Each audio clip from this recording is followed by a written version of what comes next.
Ok, portanto, muito bom dia a todos. Este webinar tem a ver com um processo que é muito comum nas revistas e que tem a ver com a reestruturação daquilo que são revistas normalmente integradas em websites das associações, sociedades, instituições e que pretendem, de certa forma, recriar a sua revista, mas num ambiente que nós muitas vezes designamos por mais estruturado, como o caso do OJS. Neste caso particular, temos a reestruturação da revista Conservar Património, no serviço SARC-Lite, que utiliza o Open Journal System, e daqui a pouco nós vamos ter aqui uma espécie de testemunho da editora-chefe da revista, que é a Hélène Figueiredo. Em termos de contexto relacionado com este tópico, nós temos vindo a verificar, nesta última década principalmente, uma evolução, digamos, em grande escala daquilo que são as revistas que tradicionalmente existiam até num contexto em papel e que depois foram progressivamente passando para um contexto online e digital. Esta transformação, esta mudança tem ainda muito que ter como desenvolvimentos, digamos assim, ou seja, está numa fase ainda inicial, mas identificamos já uma série de mudanças que são obrigatoriamente necessárias nesta transição. Estamos ainda numa fase, digamos, embrionária deste processo e é importante que as revistas cada vez mais percebam que aquilo que era o paradigma antigo e mais tradicional de publicação, face a este novo modelo online digital, estas novas plataformas e todas as novas funcionalidades que hoje em dia estão disponíveis para promover aquilo que é a ciência de uma revista científica, tem uma série de potencialidades que é importante conhecer. Este testemunho tem a ver, digamos, com este primeiro passo de transição efetiva, digamos, da revista para este contexto digital e também neste contexto do serviço SARC.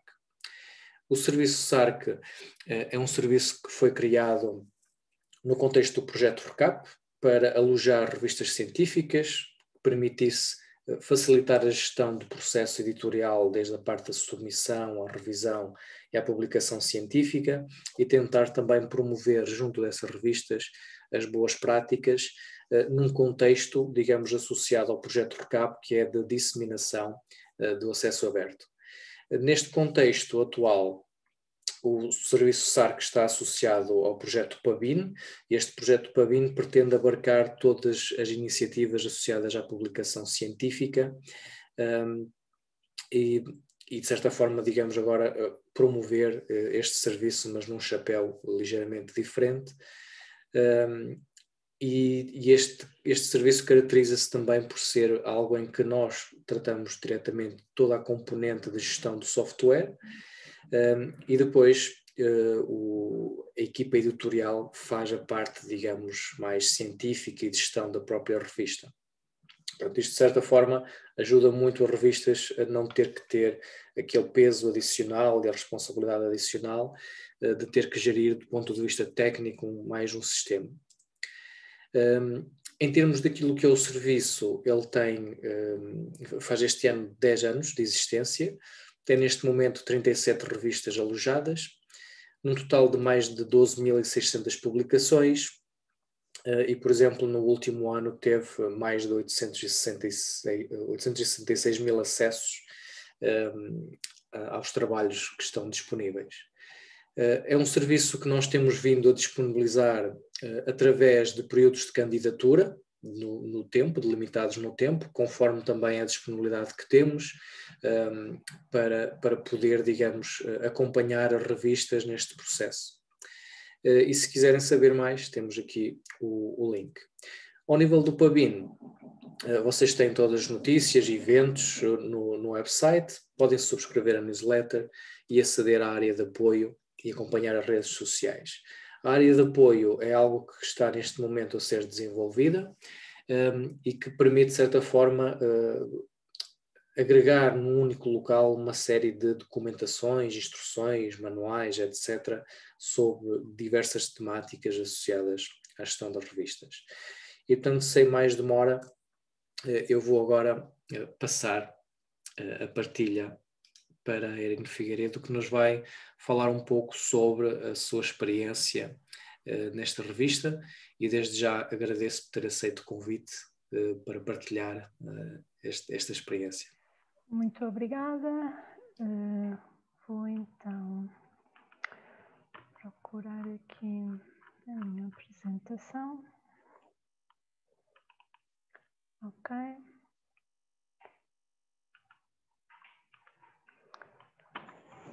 Julgo que estarão todos a ver. Portanto, venho então apresentar e falar um bocadinho da experiência da revista Conservar Património, neste processo de integração do SARC, o que era antes, o que está a ser agora e como é que estamos, no fundo, a gerir e a desenvolver este processo, do ponto de vista dos editores e de quem está por trás na revista. Ora bem, dando assim uma pequena introdução, portanto, a revista Conservar Património é editada pela Associação Profissional de Conservadores e Restauradores de Portugal. É uma revista que existe desde o ano de 2005, portanto já tem uns 15 anos. Começou a ser publicada logo com 2 volumes por ano, sendo que em 2013 deu-se uma mudança já significativa na revista, pois era toda publicada em papel, somente em papel, e tinha até um preço de capa. Em 2013 passou para o formato digital, totalmente digital, e deixou de ser publicado em papel. Em 2018 também se deu outra mudança que já tem a ver com o número de publicações. Em vez de serem 2 números por ano, passaram a ser 3. Publica números genéricos, ou seja, artigos que são submetidos de forma autónoma pelos autores, não é? para a revista, temáticos, e também publica alguns volumes que são, no fundo, atas de encontros científicos. Neste momento está indexada ou referenciada em 20 ou mais bases de dados bibliográficas internacionais, incluindo a Scopus e a Web of Science, que é bastante importante, estas duas são muito importantes para nós, e está, portanto, integrada nas temáticas da conservação e da museologia. Este último ano e anos anteriores também tem estado no segundo quartil, nestas duas temáticas, o que para nós já consideramos que é bastante bom, tendo em conta que é uma revista, não é, nacional, mas de impacto internacional. Só para ter uma pequena ideia, portanto, do volume de trabalho editorial, só para o ano de 2020, portanto foi o ano passado, a equipa geriu 88 submissões, portanto tivemos 88 submissões de artigos, publicamos 32, portanto 32 manuscritos foram publicados num total de mais de 300 páginas, portanto é já um volume algo considerável talvez. Isto é tudo, portanto, trabalho de uma equipa onde existem 5 editores, portanto eu faço parte dessa equipa de edição. Temos também 10 pessoas na comissão de redação, temos 11 pessoas no conselho editorial e temos uma assistente editorial e duas paginadoras, sendo que uma delas é também editora. Para deixar ficar aqui, podemos ver aqui as listas, portanto, das pessoas envolvidas, sendo de realçar apenas que os editores são também, neste caso, os diretores, fazem parte da direção da revista. Ok. Aqui uma imagem, só para termos uma noção, uma ideia do layout, como é que é o layout dos artigos, portanto, são 2 páginas, é a primeira página, a segunda página, publicamos em 5 línguas, portanto, permitimos a publicação em português, em espanhol, em inglês, em francês e em italiano, embora estas últimas 2 são mais raras, sendo que o corpo do texto vem numa destas 2 línguas e a página inicial, digamos assim, temos sempre o abstract e os títulos em português e inglês, sendo que quando há uma terceira língua também surge a terceira língua. Portanto, é um trabalho de edição e de o chamado copy editing e paginação bastante extenso, diria eu. Em termos de alojamento, portanto, a revista estava até ao final do ano passado alojada num servidor, portanto, da associação, tendo este endereço URL, portanto, revista.arco.org.pt. Este era o nosso site oficial da revista, portanto, eu cortei aqui a meio só para termos uma vista um bocadinho mais aberta, não é? Portanto, aqui é o exemplo de um volume do ano passado e a listagem dos artigos, sendo que aqui na barra da esquerda tínhamos portanto, as temáticas, não é? Que depois, as secções que podiam depois ser escolhidas.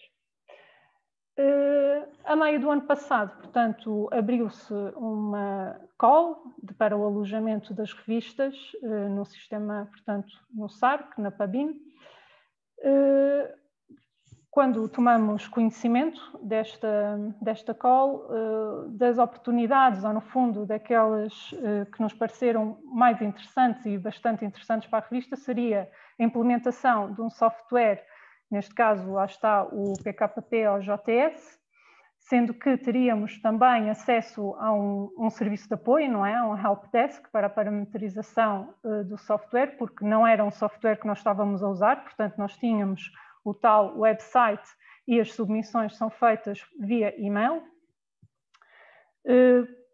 Teríamos também acesso, no fundo, a uma preservação digital da revista nos serviços nacionais, não é? Da FCCN, com, no fundo, uma gestão e uma manutenção destas infraestruturas, tanto a nível dos equipamentos como do software.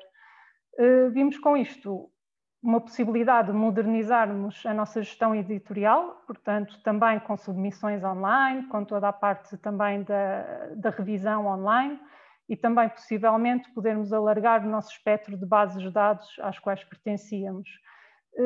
Na chamada, portanto, eram excluídos dos serviços as tarefas relacionadas com o componente editorial, que, claro, não é? Essa fazemos nós, e também a de design da revista, e nesse ponto também tínhamos acabado, nesta altura, de implementar um novo layout da revista e até de registar um novo logotipo e uma nova imagem, portanto tínhamos essa parte acabada e renovada, digamos assim. Quanto às obrigações, ao entrar no fundo no serviço SARC, não é, da PABIN, estas são das obrigações que destaco e, sendo que numas estamos melhor do que outras, a revista, quanto à adoção da revisão por pares aberta, nós não a tínhamos, o que temos é uma revisão chamada portanto, single blind, a revisão, no fundo, é feita no formato aberto para os autores, mas é fechado para os revisores, ou seja, não se conhece os revisores. O uso de identificadores de autor, sim, já o tínhamos implementado anteriormente, o ORCID, portanto, já estava tanto no site e dentro da paginação da revista. A publicação dos textos completos no formato JXML é algo que nós também não fazíamos, mas temos interesse em fazê-lo, portanto, também é uma oportunidade que temos aqui também de conseguir fazer isto, sendo que temos um suporte técnico, não é? Que nos possa guiar para esta possibilidade. Portanto, a revista não o faz, do momento, mas queremos fazer. A adoção da publicação contínua é algo que nós já fazíamos, porque, na realidade, quando a revista passou para o seu formato digital, há uns anos atrás, os artigos, ao serem aceitos, podiam já ser colocados online, portanto, na chamada secção impress. Portanto, na realidade, a publicação contínua nós já a efetuamos. A disponibilização dos dados de investigação das publicações em repositórios próprios também não o fazemos, mas é algo que, então, teremos que vir a implementar agora no futuro próximo e que julgo que é de interesse tanto para os autores como para a revista em si. Numa primeira fase, e aquilo em que temos estado, em que tivemos primeiramente, não é, que nos confrontar, foi então com a adoção do software. Nenhum de nós estava muito inteirado de como é que funcionava, das possibilidades, portanto, toda uma nova adaptação a novos menus, submenus, não é?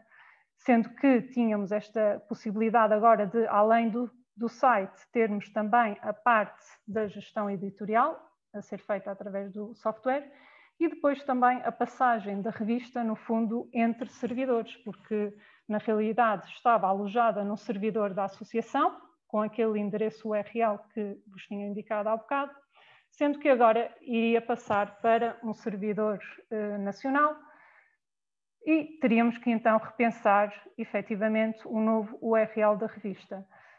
No caso do endereço da revista, fizemos um novo registro, portanto, passamos a ter o registro conservarpatrimónio.pt, o registro nacional, e que foi implementado pela equipa técnica da PABIN, portanto, com o protocolo de segurança, sendo que, então, este é o novo endereço da revista e que passou também a ser transmitido às bases de dados internacionais como o novo endereço.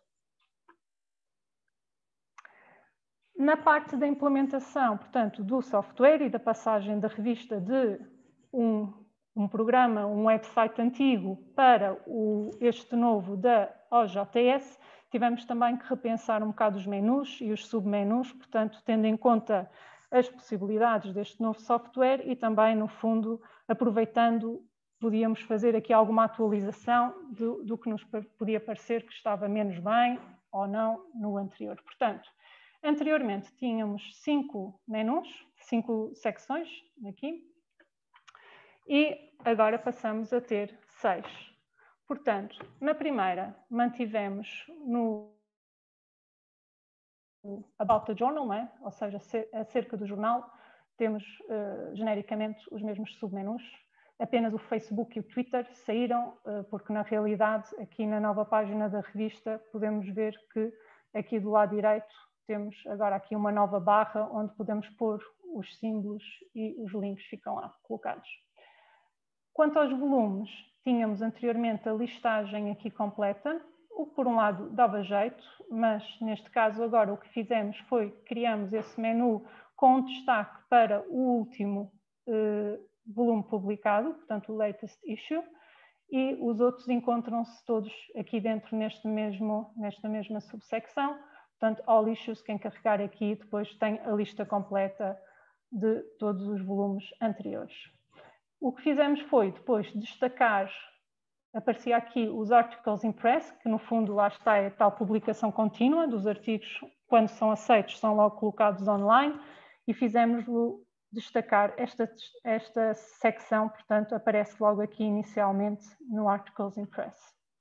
Depois, o que tínhamos anteriormente era, no fundo, uma listagem por autor, ou seja, os artigos por autor por ordem alfabética. Já tínhamos tido algum feedback de alguns autores que, efetivamente, esta listagem não era muito útil e o que preferiam mesmo era uma listagem por temáticas, porque a revista, apesar de tudo, até publica em muitas áreas complementares, portanto, há vários materiais do património cultural, e então o que resolvemos fazer foi, no fundo, em vez de termos uma listagem assim aqui no cabeçalho por autores, passamos a ter uma listagem por temas, por temáticas, o chamado Browse Subjects em inglês, e depois todos os artigos acabam por estar listados em um ou mais destas categorias. Adicionamos uma secção que liga logo para, que até é esta que aparece aqui, para o website antigo. Porquê? Porque na realidade ainda estamos em processo de transferência de conteúdos. Portanto, a revista tem muitos conteúdos, muitos artigos publicados destes últimos 15 anos e a transferência demora algum tempo, de forma a que nem todos os artigos conseguem estar publicados no mesmo momento, transferidos, não é, para o novo website, então temos que deixar aqui em lugar de destaque o website antigo para que possam ir buscar artigos e dados ao website antigo enquanto a transferência não for finalizada. E depois, a última secção, portanto, juntamos as indicações para os autores e para os revisores, aqui nesta secção, e fizemos 2 subsecções, onde cada uma delas tem os dados todos organizados de outra forma, sendo que, obviamente, estas indicações neste momento ainda dão todas as referências para a submissão via e-mail, sendo que no futuro a submissão e a parte da revisão poderá ser feita no próprio programa, portanto, através do software e da plataforma.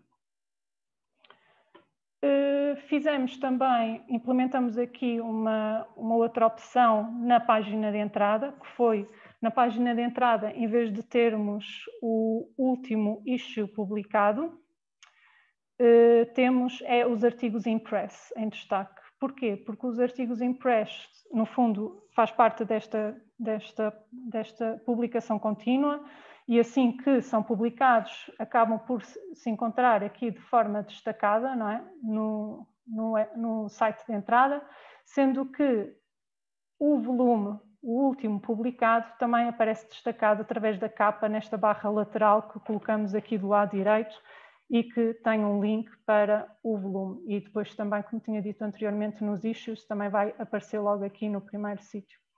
Também optamos para que a página de entrada seja feita na língua inglesa, embora tenhamos aqui e mantemos as 2 opções, porque isto também se relaciona com os leitores, portanto, esta é apenas uma imagem das visitas do último mês de março, e temos, portanto, visitas de todos os lados, de todas as geografias, todos os continentes, portanto faz mais sentido que tenhamos a página de entrada em inglês, sendo que para aqueles que a queiram ver em português, podem clicar no português e está tudo também em português. No que se refere a cada página individual de cada artigo, portanto também fizemos aqui algumas personalizações, digamos assim, portanto, optamos por escolher uma imagem para cada artigo, podíamos não o ter feito, mas também tendo em conta os artigos que nós publicamos, muitas vezes têm imagens que diríamos que podem ser interessantes e visualmente apelativas, portanto, escolhemos associar a cada artigo uma imagem. Estão aqui a lista, portanto, dos autores, o DOI, temos o abstract, colocamos também aqui as datas, portanto, de submissão, de revisão, de aceitação, a data online, que é a tal em que o artigo passa a estar acessível no formato impress, e a data da publicação, sendo que essa também depois surge aqui na barra do lado direito. Optamos também por colocar um plugin com as estatísticas do download. Nesta barra da direita também temos aqui o uso de um outro plugin que implementamos e que faz a contabilização dos artigos que citam este artigo. Depois, neste caso, este é um artigo publicado recentemente, não é? No último volume, portanto não há nenhum artigo na Scopus ou na Crossref que faça referência a este artigo, senão apareceriam aqui listados e apareceria um númerozinho dentro deste quadrado. Também implementamos um outro plugin que no fundo até acaba por fazer um bocadinho cobrir aquela parte que tínhamos anteriormente, que era a listagem dos artigos por autor, porque este plugin acaba por referir artigos dos mesmos autores, portanto publicados aqui na revista. Neste caso, um destes autores já tinha publicado um artigo anteriormente na revista, portanto ele surge aqui listado. Se publicasse mais, apareceriam aqui listados os vários artigos. Ok, portanto, passemos então. De forma geral, portanto, são opções, não é? São opções da revista, portanto, nós demos alguma importância, no fundo, à imagem gráfica da revista, porque já vem de trás, portanto, esta revista sempre teve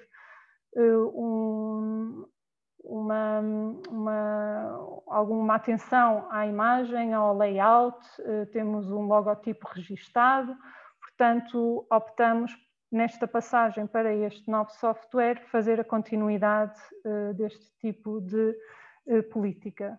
Nos artigos impress, lá está, fizemos deles a página de entrada. Também, além de ficarem logo disponíveis assim em lugar de destaque, também acaba por dar alguma atividade ao website, porque se publicamos 3 volumes por ano, significa que se colocássemos o volume na página de entrada, durante 4 meses a página de entrada estaria sempre igual, digamos assim, sem novidade. Então, este acaba por também dar alguma atividade à página de entrada. Depois, nos artigos publicados, todas aquelas informações que dei anteriormente, inclusive muitas delas vêm dos plugins que é possível implementar, portanto, os artigos do mesmo autor, as citações dos artigos, na Crossref ou na Scopus, o download, não é, dos artigos. Na barra lateral, a tal que surge aqui do lado direito e que se mantém sempre em todas as páginas da revista, temos o destaque do último número publicado, portanto, ele aparece sempre destacado, está lá em permanência, é atualizado, sempre que há um novo volume colocamos lá a nova capa, e também o plugin da tal lista temática que surge aqui em cima também vem de um plugin que nós implementamos e que consegue depois fazer a relação entre todos os artigos e as suas temáticas. É um trabalho ainda em continuidade, portanto não está acabado. Neste momento estamos a efetuar a implementação do sistema de submissão e revisão. Portanto, é algo que estamos, já diria, a meio ou mais de meio da sua parametrização. Também temos interesse em fazer uso de um outro plugin que permite o registro direto dos DOIs na Crossref. Já fizemos umas primeiras tentativas, mas ainda não fizemos a implementação. Estamos também em processo, portanto, da transferência total dos conteúdos e das publicações do website antigo, sendo que, muito provavelmente, o que acontecerá será que, assim que todo o conteúdo for transferido, já não haverá necessidade, portanto, de termos aquela secção, secçãozita lá em cima do website antigo, não é? O chamariz para o website antigo, porque já não vai fazer sentido. Temos ainda que, obviamente, fazer a aprendizagem também para a implementação da possibilidade dos textos em JAX-XML, também fazer a implementação da possibilidade da revisão aberta e também da possibilidade dos autores poderem também fazer uso, portanto, de repositórios de dados de investigação, podermos, no fundo, também publicar esses dados de acesso e também poderia haver outras possibilidades de materiais suplementares e por aí fora. Portanto, ainda estamos num processo de implementação, mas julgo que já vamos num bom caminho e até agora temos tido, acho eu, também um bom suporte, no fundo, da equipa técnica e as coisas têm corrido bastante bem. Ok, obrigada. Espero não ter demorado também muito tempo e qualquer pergunta, estamos cá.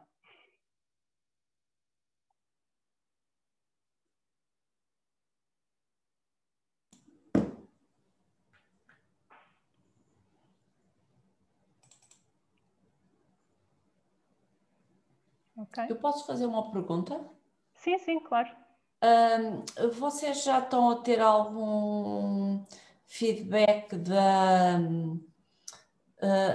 revisão por pares aberta ou ainda não tem tempo suficiente para... Ainda não implementamos essa parte. Portanto, neste momento estamos com o single blind, ou seja...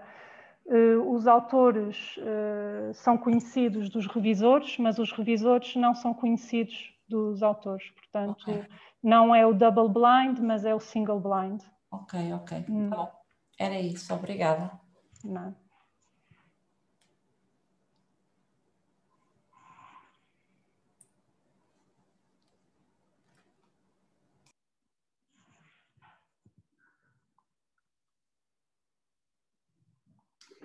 Não há mais dúvidas, questões? Se calhar eu posso colocar uma questão. Força. Mesmo Com o single blind tem havido algumas reticências em relação a essa modalidade, porque na verdade existem muitas questões sobre o facto dos revisores conhecerem, ou melhor, saberem quem são os autores. Ainda há algumas reticências em relação a isso. Portanto, queria saber como é que estão a gerir essa questão também. A revista já adotou o single blind há muito, muito tempo. Portanto, na realidade, é algo que não temos assim. O que acontece por vezes pode haver revisores que digam que se neguem, por exemplo, a rever alguns artigos, ou porque conhecem os autores, tenham trabalhos prévios publicados, embora nós, como editores, temos sempre o cuidado de tentar verificar se são pessoas, no fundo, que não tenham uma relação de trabalho direto ou sejam da mesma instituição que os autores. Mas, claro, é aquilo que nós conseguimos verificar. Por vezes pode-nos falhar uma informação ou outra. O que acontece é que pode acontecer realmente os revisores darem nota de que preferem não fazer a revisão porque conhecem ou algo do género os autores, pronto. Ou têm trabalho em comum, ou bem, outra qualquer razão. E nesse caso, claro, não é? Mudamos e pedimos a revisão para outro. Portanto, nesse aspecto até acaba, por vezes, por ser positivo nessa medida. Eu julgo que a nível internacional a maior parte das revistas usa o single blind. As revistas das grandes editoras internacionais, pelo menos na área onde eu e os meus colegas editores também publicamos durante na nossa profissão, não é? A maioria adota o single blind. Portanto, para nós também a nível editorial e de gestão interna da revista, não nos é assim algo muito estranho o single blind. Ok, muito obrigada. Nada.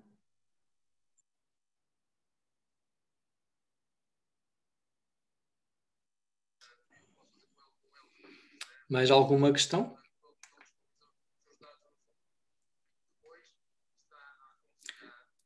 Ok, não havendo nenhuma questão, então damos por encerrado este webinar. Queria mais uma vez agradecer à Helen Figueiredo este testemunho. Espero que tenha sido útil para vocês perceberem, digamos, aquilo que pode haver em termos de questões, dúvidas, de processos, numa transição de uma revista que geralmente nasce num contexto, digamos, local no website, neste caso de uma associação, mas que é muito comum ainda hoje em dia, e também de louvar, digamos, este passo que é muito importante e que facilita muito depois o desenvolvimento e a gestão de uma revista nestes contextos mais focados na gestão das revistas e mais integrados com estes ecossistemas, digamos, de ciência. Portanto, muito obrigado a todos e vemo-nos num próximo webinar. Obrigado. Bom dia, obrigada. Obrigado.